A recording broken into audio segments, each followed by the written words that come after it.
नमस्कार साथियों, आज हम आपके लिए लेकर आए हैं एक अद्भुत और प्रेरणादायी कथा। भगवान गणेश जी ने महाभारत कैसे लिखी। सुनिए जी, आप लोग आलतू फालतू वीडियो तो बहुत देखते हैं, लेकिन धार्मिक वीडियो नहीं देखते, तो इस वीडियो को पूरा देखिएगा। बहुत समय पहले महर्षि वेद व्यास जी ने ठान लिया था कि वे संपूर्ण महाभारत का ग्रंथ रचना करेंगे। महाभारत मात्र एक युद्ध कथा नहीं है, बल्कि यह जीवन के हर पहलू को समझाने वाली दिव्य गाथा है। इसमें धर्म, नीति, राजनीति, भक्ति और अध्यात्म सभी कुछ समाया हुआ है।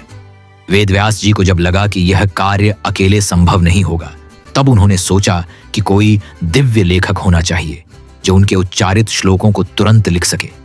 तभी उन्हें याद आया गणपति बप्पा श्री गणेश जी, जिन्हें विद्या और बुद्धि का देवता कहा जाता है। वेदव्यास जी ने मन ही मन गणेश जी का ध्यान किया। उनके स्मरण मात्र से गणेश जी प्रकट हो गए। वेदव्यास जी ने हाथ जोड़कर कहा, गणपति बप्पा, मैं महाभारत जैसा दिव्य ग्रंथ रचने जा रहा हूं। इसके लेखन के लिए मुझे आपके जैसा तेजस्वी और बुद्धिमान लेखक चाहिए। क्या आप मेरी मदद करेंगे? गणेश जी मुस्कुराए और बोले, ऋषिवर, मैं आपकी सहायता अवश्य करूंगा, परंतु मेरी एक शर्त है। आप जो भी श्लोक बोलें उसे बिना रुके लगातार बोलते रहना होगा। अगर आप रुक गए तो मैं लेखन बंद कर दूंगा। वेद व्यास जी ने थोड़ी देर सोचा और फिर बोले, गणेश जी, आपकी शर्त मुझे स्वीकार है, लेकिन मेरी भी एक शर्त है।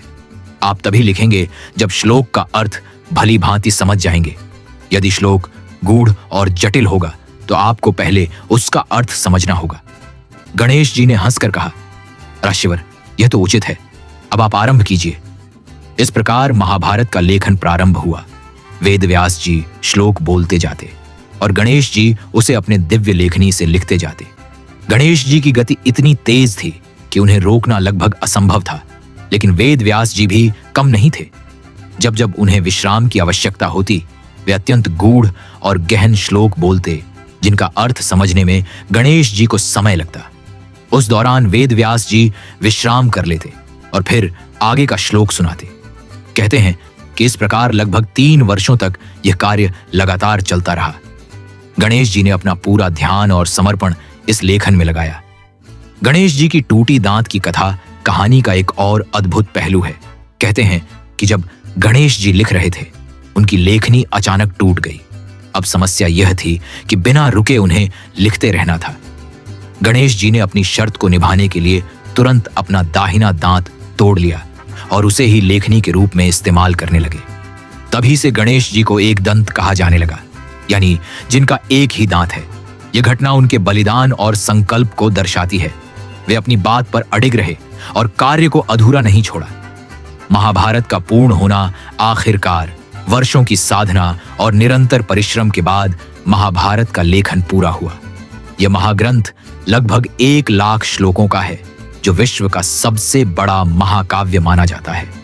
गणेश जी की बुद्धि और वेद व्यास जी की विद्वता ने मिलकर इस दिव्य ग्रंथ को जन्म दिया, जिसे आज भी हर कोई आदर और श्रद्धा से पढ़ता है।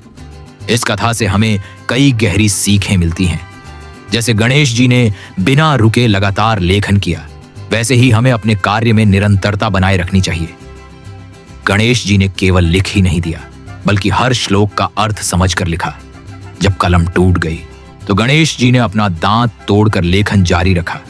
यह हमें त्याग और दृढ़ निश्चय की प्रेरणा देता है।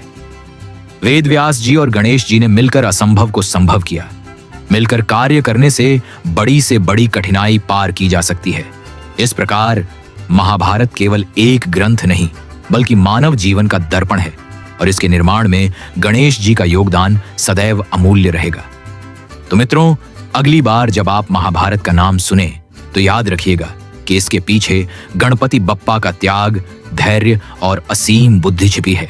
सुनिए जी, वीडियो को लाइक तो कर दीजिए जी, और सब्सक्राइब भी कर दीजिए।